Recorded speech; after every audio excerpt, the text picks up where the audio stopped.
Physics Video Resources, How to Scale a Graph.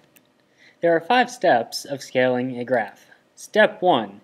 Use origin as 0 for each axis. Step number 2 is to count the number of lines on an axis.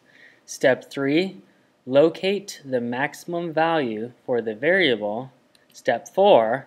Divide maximum value by total number of lines. And the last step, round up to the nearest whole number, or in a special case, just to 0.5 if it's less than 1.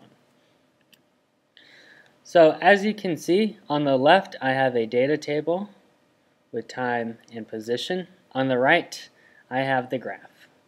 So at the end of a lab, you may have a slope. Now step 1, as you can see, we need to make sure it goes through the origin at 0, 0.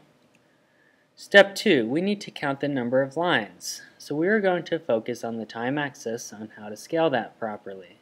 So the number of lines, 1, 2, 3, 4, 5, 6, 7, 8 lines.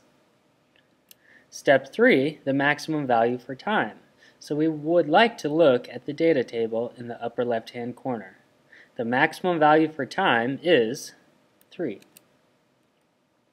Step number 4 is to take those values and plug them in. So our maximum value from step 3 was 3, and the number of lines was 8.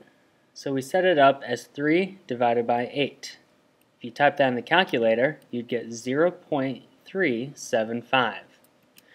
Now the last step is to make sure we round up to either the nearest whole number or, in a special case if it's less than 1, up to 0.5. So in this special case, we take that 0.375, round it up to 0.5, so each box goes up by 0.5 seconds, as you can see on the x-axis. That is how you scale a graph.